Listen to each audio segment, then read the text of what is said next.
Pardon the interruption, but I'm Mike Wilbon. It's National Compliment Day, Tony. You have something nice to say about anybody? Yeah. Tony Kornheiser still got it. Boom.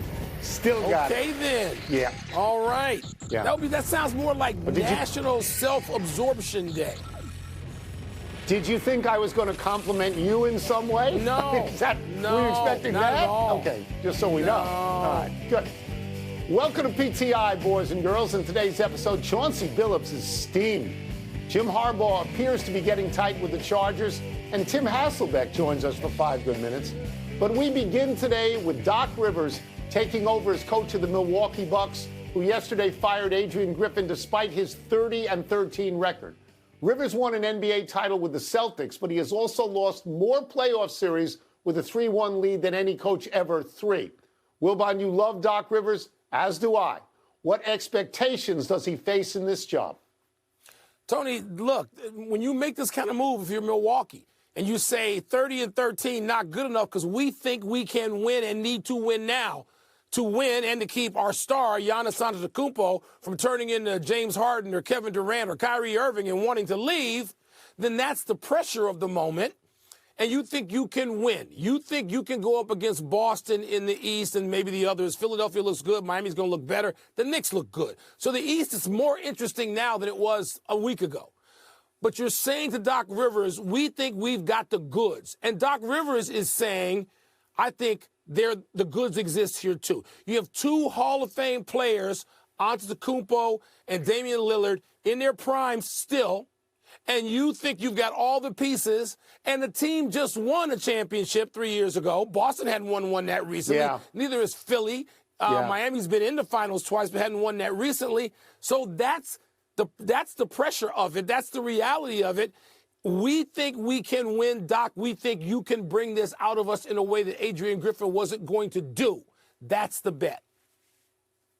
I agree with you. I think that the pressure on Doc Rivers is obvious. They brought him in to win a championship, and I believe that anything less than making the NBA Finals would be considered not good enough. And Doc's history works against him. Now, he won a title with the Celtics and got to the Finals 2 times, and that was with Garnett and Rondo and Pierce and Allen. But then in 7 years with the Clippers, I believe, and 3 years with the Sixers, and those are good teams, he never got to the conference finals. He's 6-10 in Game 7s. That's more losses than any NBA coach in Game 7s ever. He's 17-33 in potential clinching games, more losses than any coach ever in the NBA. So it's not a slam dunk. Look, I think Milwaukee recognized that the players didn't want to go any further with Adrian Griffin, who had 43 games experience in the NBA. Doc Rivers, let me get the number, Mike, 1,860 regular season games. I am hoping that Milwaukee ran this idea to Antetokounmpo and to Lillard. Do you want Doc? Because if they didn't do that, they'd be crazy. And I think at 62, this is Doc's last great chance. I do. Yeah. But the pressure is obvious. I don't disagree with any of that. I would just say to you, when you have those losses in Game 7s and those series, it means you've been in a lot of them. You've been in more people who couldn't lose that many games because you didn't get that far, and he actually did get to that point. Right. Now I understand the recent history works against him as much as, yes, I love Doc Rivers. I've only been aware of him and rooted for him, it seems, my entire life. So let me admit my bias. But, Tony, I think that, and I'm going to make this analogy, that Giannis has some of the energy, not the same playing style, the energy that Kevin Garnett had and brought to that Celtics team, which did win a championship with Doc Rivers coaching and got to Game 7 as well. And they lost one of those when Kendrick Perkins was out, injured. But look, it gives them, Milwaukee, Tony, the best chance this year I think they can have. And it is not a slam dunk because the East is suddenly a lot stronger than it looked again even a week ago. Let's move to the Blazers protesting the result of last night's 2-point loss to the Thunder. Portland coach Chauncey Billups feels officials should have granted him a timeout that he was clearly trying to call just before Malcolm Brogdon was whistled for that double dribble with 15 seconds left. Billups' reaction earned him 2 texts and the automatic ejection. Tone, do you like Chauncey's case for an appeal here?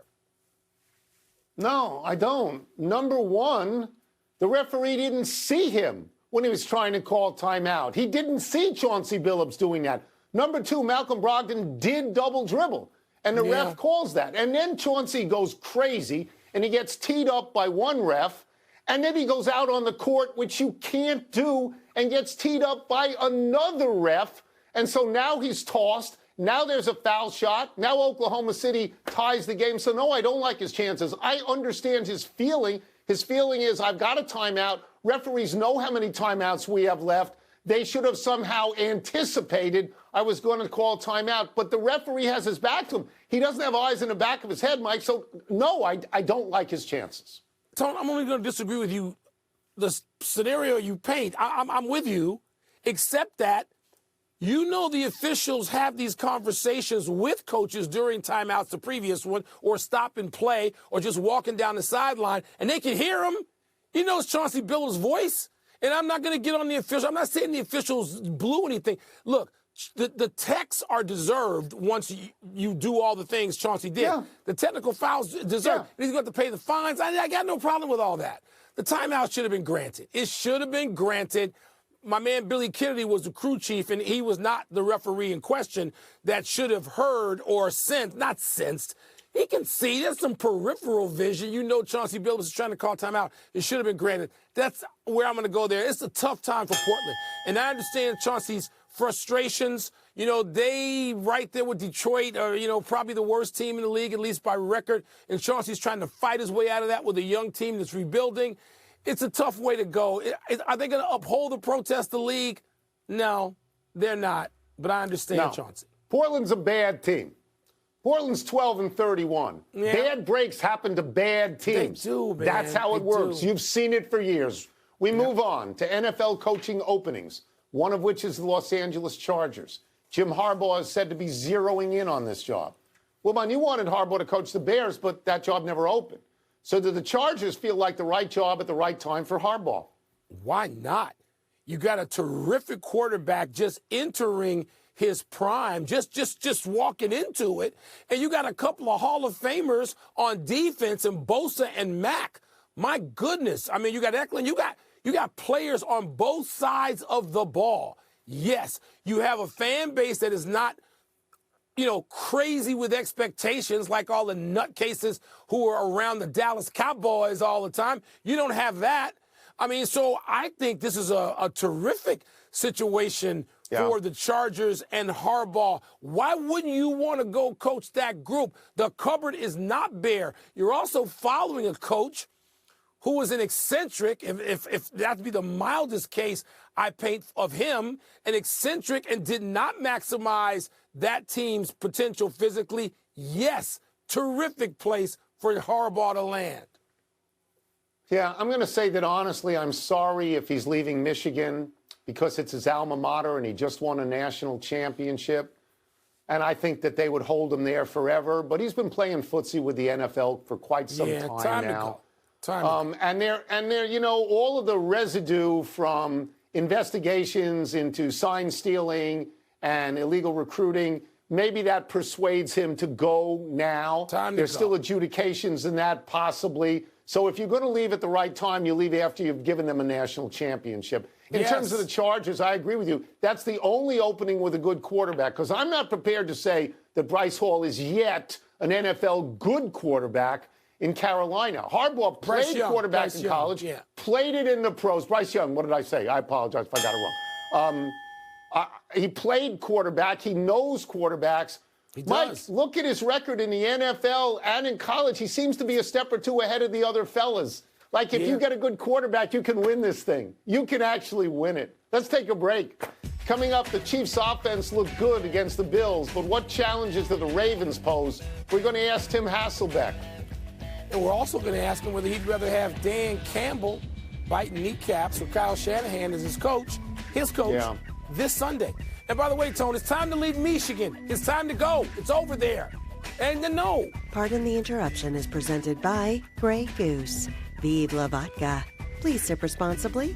Part of Happy Hour. Do you expect that to continue, though, against the Ravens and that defense? Yeah, Tony, I don't expect it to just kind of be a continuation of improvement. I don't. And part of that is, you look at the Bills. They gave up 14 rushing touchdowns this year. The Ravens, just 6. Like, the Ravens are a hard team to run the football against, hard team to score by running the football against.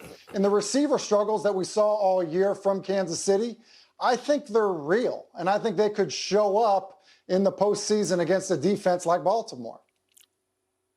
So let's flip this for a second and look at the Chiefs' defense, which really has been the strength of the team most of the season, not the offense. How do you see, or what do you expect from that defense against Lamar Jackson and what he wants to do? Yeah, you know, it has been the strength of their team. They've been a defensive-led team all year. Look, I think it's Lamar Jackson, okay? And Lamar Jackson is going to play well, I believe, in this game with this offense because I think they're a much better passing offense than they've been.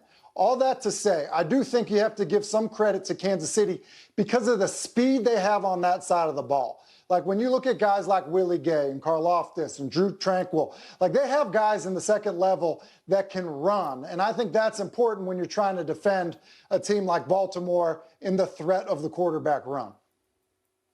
We'll stay on quarterbacks, but move to the NFC for a second. Brock Purdy is getting all this criticism, it seems to be, Tim, from a variety of places and sources.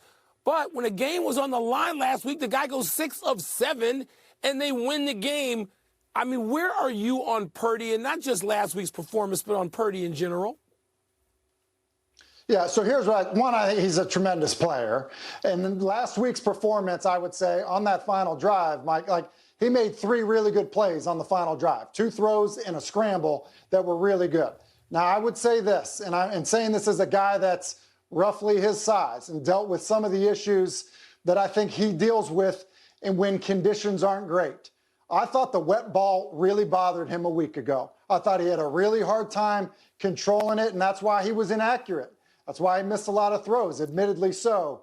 And guys like that, and you saw him fooling with the glove and then taking the glove off. Some guys don't handle conditions as well as others. Josh Allen's going to handle it different than a guy that's the size of Brock Purdy. He just is. Again, I've lived it. And so I do think that, where am I? He's a great player. Conditions are going to affect him more than other guys. I just wanted to ask on a personal level. I assume you identify with Brock Purdy. I say your career, you were an undrafted guy who got into the league. He's the last guy drafted, if I'm not mistaken. When you look at him, do you say, I'm rooting for him because he's like me? Hey, Tony, no question. I definitely love the story of the guy not drafted or super late. Like, I love that. Like, all those first rounders, guys that have hair, like, they all think they're so cool. You know what I mean? Like, give me the guy that had to overcome something. You know what I'm talking about? So, yeah, I do root for guys like that. And I do think that there's an element, truthfully, like when guys that are not 6'5", big, huge mitts for hands, like, it's a different game than it is, you know, for those guys. Well, I'm going to go for a second to the other way, the other extreme, if you will, to ask you about Lamar Jackson and the pressure that's on him. How, Tim, if at all, do you see that pressure on Lamar Jackson, as great as he is and has been? You know, he's won this one playoff game this year, but obviously 1-3 coming in. Do you see that affecting him? Do you think it does? Yeah, I think that's one of those things, like, you don't know till you know. But I think he's made of the right stuff to say, like, hey, can he be big in the moment? Yeah, and I think his game speaks to being big in the right moment, because it's not just one thing that he's great at. He's great at so many things. And I would say this, I think it's probably the healthiest that he's ever been at this point of the season, and it's also the best passer that he's ever been in his career at this point of the season with a supporting cast that's great. So my expectations are all this pressure, sure, but I think that he'll deliver under the pressure. All right, we will get you out of here on this, and we'll talk about coaches. Dan Campbell is not biting any kneecaps this year, appears to be an exceptional motivator. And Kyle Shanahan is a whiz with X's and O's. As a player, which coach would you rather be playing for in an elimination game? Well, here's what I would say. as a quarterback, you always want the X's and O's guy. Like, you want a guy that has the answer. Like, that's naturally, like, the first inclination. It's like, hey, can we pick up that blitz? Like, okay, yeah. Now, I would say this. I grew up in a football family. Like, my dad played for Bill Parcells. Like, the reality is like, I think how I was raised, like, I love it. Like, I love his success. I love his grit. I love his toughness. And I love that his personality is showing up in his team. Yeah. Like, that to me is awesome. Like, and when you have a coach that literally believes and cares for you like he does, I think every player, quarterback, kicker, defensive lineman, whatever, I think guys love that. Thank you, Tim. Pleasure to have you. Thank Appreciate you. it, man. Thanks a lot. Cool. Thank you, guys. Appreciate it. Let's take one last break. Still to come, the Baseball Hall of Fame has 3 new members. Do they all deserve to be there? I was thinking there might be a couple of more members. And Carlos Alcaraz bows out of the Australian Open, Tony. Thought he'd be like stringing together some slams. Not right now. I saw that this morning. Tonight on SportsCenter, live coverage from all 4 playoff teams, including why the Ravens defense could end Patrick Mahomes and Travis Kelce's playoff magic. Plus, the Lions and the 49ers sound off on what's needed to reach the Super Bowl and how Giannis and the Bucks are reacting to their shocking midseason coaching change. SportsCenter, 6 Eastern on ESPN. There's your biggie bag. All that food for $5, right. That's my go-to. Ooh, that's my ride or die. Just like you and me. Bag boys. Bag boys, what you gonna do? What you gonna do when we bring your food? Go biggie and get all this with the JBC for just $5. When Barbara switched to TurboTax, I broke 4 generations of family tradition. Ma, I want to make perfume. So I made Barbara's new sidekick count by guaranteeing her maximum refund. Intuit TurboTax.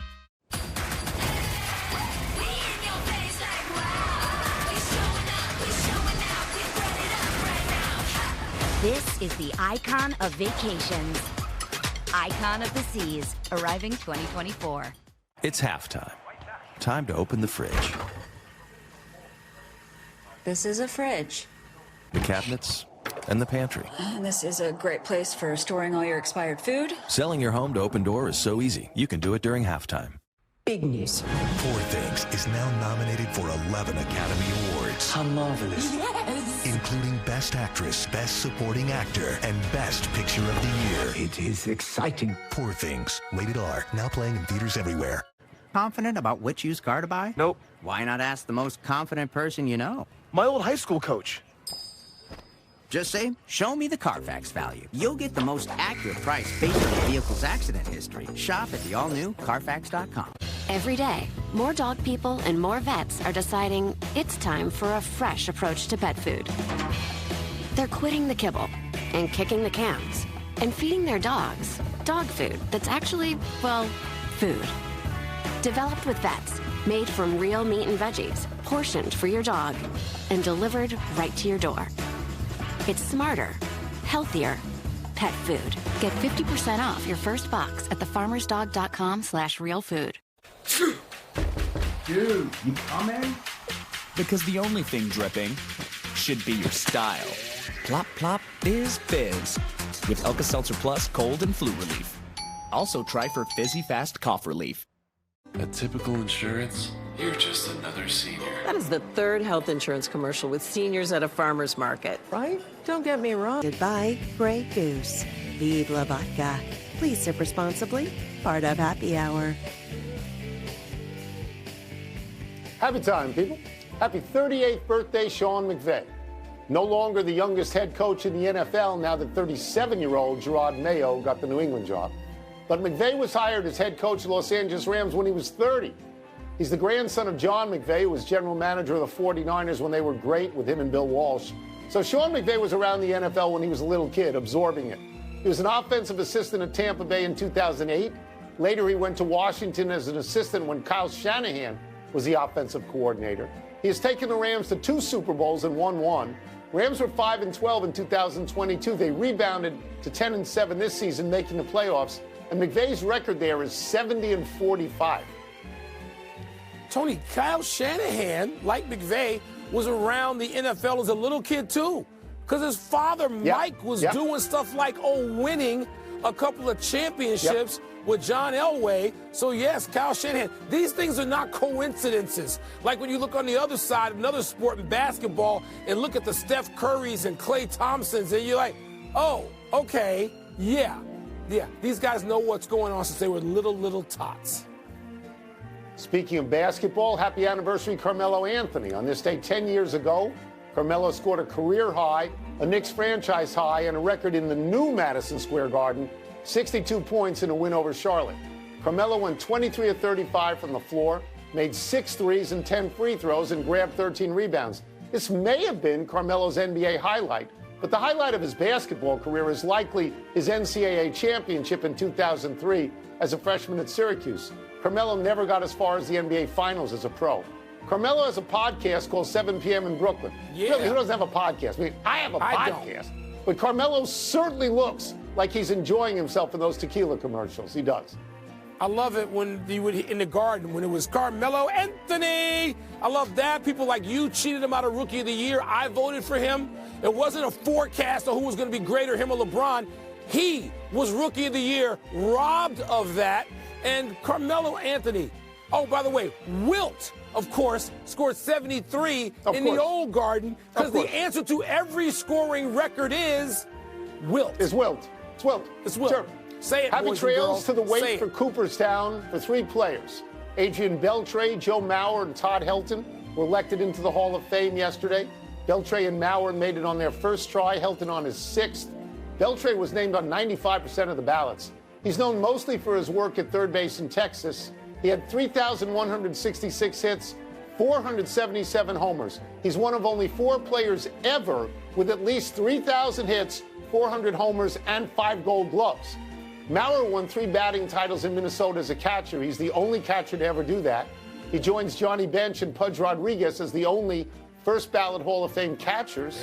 Helton batted .316 over 17 seasons as a first baseman in Colorado. He won 3 Gold Gloves and a batting title.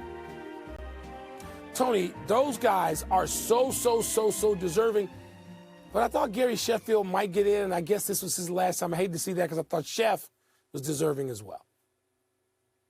Let us go to the big finish. The Oilers scored 3 in the third to beat the Blue Jackets, extend their heater to 14 in a row. How long do you see this going on? Man, 17 is the record, Tony. The Mario Lemieux Penguins back in the 90s. Maybe it goes to 17 or 18. That would be so cool. Joe Barry out as defensive coordinator of the Packers. Vic Fangio out with the Dolphins. Your thoughts? Fangio is reported to be ready to go to Philadelphia Eagles. I guess I'm sort of surprised about the Packers. I thought they'd keep everybody. Carlos Alcaraz out of the Australian Open. Are you disappointed? Yes, but I mean, Zverev is the top 10 player, and he beat him in 4 sets. It's hard to, say that was a bad loss. Coco Gauff, Sabalenka in the semis, 3:30 a.m. Eastern time. That's early out here. I'm going to be watching. Are you? It's early everywhere. I'll get there by 5. Last one, Chet Holmgren and Wemby tonight. I bet you're excited. Yes, those guys don't like each other. Plain don't. That's a nice rivalry budding, Tony. Could be real big in the future. We're out of time. We will try and do better the next time. I'm Tony Kornheiser. And I'm Mike Wilbon. Same time tomorrow, Knuckleheads. 2 countdowns tonight, Tony. 1 on ESPN, 1 on ABC. You should watch. Stephen A. and I and Bob Myers and Malika. We may scream at you Where is 3:30 over the telly. not early?